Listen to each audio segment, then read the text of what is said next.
चर्चाको लागि यी युवतीले गरिन् शर्मनाक हरकत। यी हुन् टिकटकर भावना पुन मगर, जसले भाइरल हुन सबै हद पार गरेकी छिन्। पछिल्लो केही दिन यता बनाएको भिडियोका कारण उनी अहिले आलोचना र ट्रोलको शिकार बनिरहेकी छिन्। घुमाउरो सडकको बीचमै युवती नाच्दै भिडियो बनाइरहेकी देखिन्छिन्। सोही बेला अगाडिबाट टेम्पो पार हुन्छ र पछाडिबाट हेडलाइट बाल्दै माइक्रोबस आइपुग्छ, जसको छतमा पनि यात्रु छन्।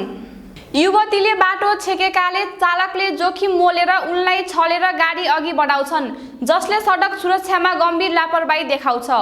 अत्यन्तै साँघुरो र जोखिमपूर्ण सडकमा यसरी गाडीले ओभरटेक गर्दा दुर्घटनाको उच्च जोखिम देखिएको छ। तर गाडीले ठक्कर देला कि भन्ने डर मान्नुको सट्टा ती युवती भने अविचलित रूपमा नाच्नेमै व्यस्त देखिन्छिन्। ती युवतीले आफ्नो मात्र नभई सडकमा यात्रा गर्ने अन्य व्यक्तिहरूको ज्यान समेत जोखिममा पारेको भन्दै धेरैले आलोचना गरिरहेका छन्। कतिपयले त उनलाई पक्राउने गरी कारबाही गर्नुपर्ने माग समेत गरेका छन्।